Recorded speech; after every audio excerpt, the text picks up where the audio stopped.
नमस्कार दोस्तों। मणिपुर करीब पिछले 1 साल से चल रहा है और यहाँ पर हिंसा भड़क रही है। इस बीच में राजनीति भी हो रही, बयानबाजी भी हो रही है, लेकिन हिंसा पर काबू नहीं किया गया।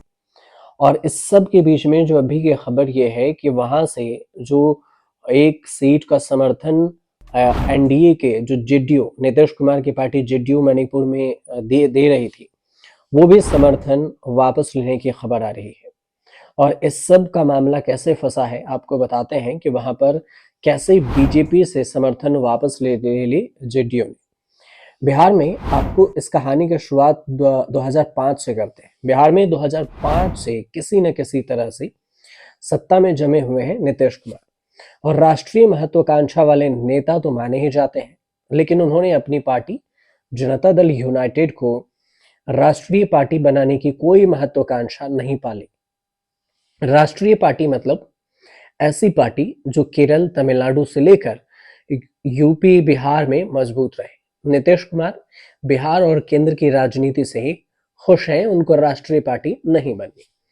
मणिपुर एक ऐसा राज्य है जहां पर बोनस की तरह जेडीयू खड़ी हो गई। 2022 के विधानसभा चुनाव में अचानक से 6 विधायक जेडीयू के टिकट पर चुनाव जीत गए और विधानसभा चुनाव जीतकर बीजेपी ने सरकार बनाई। किसी जमाने में कांग्रेस में रहे एन बीरेन सिंह बीजेपी का चेहरा बनकर सीएम भी बन गए।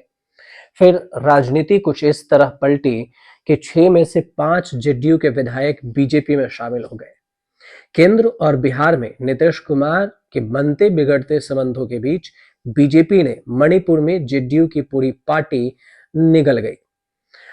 तब जेडीयू ने 5 विधायकों के पार्टी बदलने के खिलाफ स्पीकर से शिकायत भी की थी और आज तक शिकायत की वो फाइल स्पीकर के पास ही पेंडिंग है। अकेले रह गए मोहम्मद अब्दुल नासिर, जो बीजेपी के साथ नहीं गए लेकिन सरकार का समर्थन करते रहे। लोकसभा चुनाव के बाद मोदी सरकार जेडीयू और फिर टीडीपी के समर्थन से ही बहुमत में है और सत्ता में बैठी है।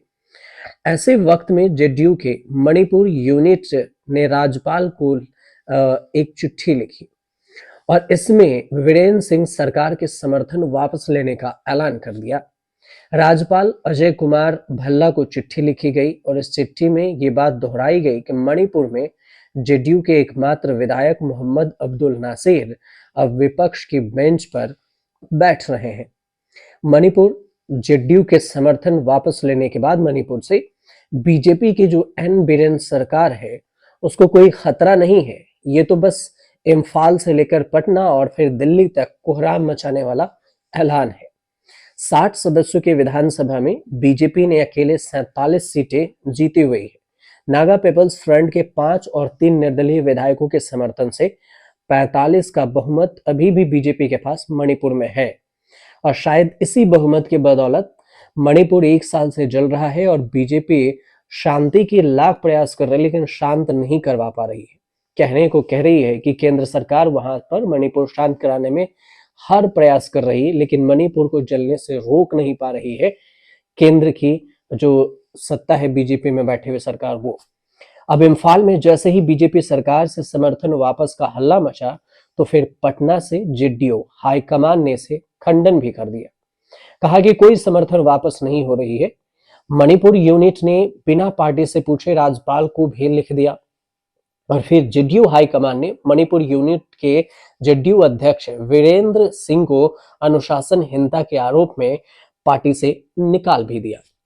वैसे भी कुछ महीनों से ही बीजेपी को लेकर नीतीश कुमार के मूड मिजाज को लेकर तरह तरह की अटकलबाजियां चल रही है। जैसे ही मणिपुर में समर्थन वापसी का हल्ला मचा तो अटकलें लगने लगी कि नीतीश कुमार भी पलटी मारने वाले हैं और इंडिया गठबंधन खिल उठा। लेकिन जेडीयू ने विपक्ष की खुशी ज्यादा समय तक रहने नहीं दी, फौरन डैमेज कंट्रोल कर लिया और इसी बहाने जेडीयू को ये दोहराने का मौका मिल गया।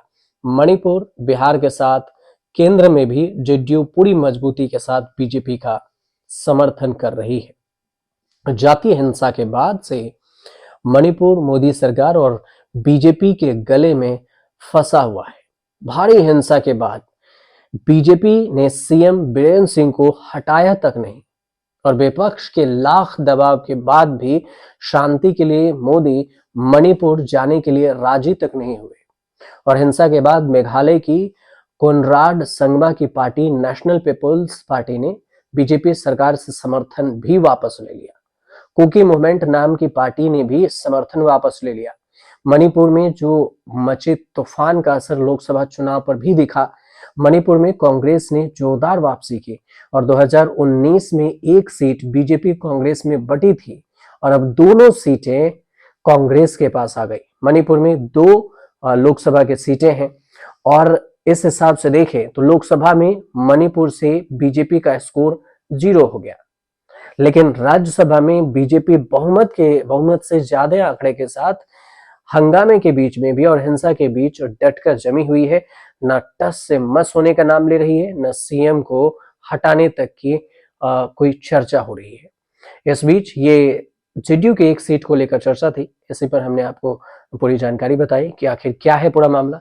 अगर आपको अच्छी लगे तो चैनल को सब्सक्राइब कीजिएगा, शेयर कीजिएगा, कमेंट कीजिएगा।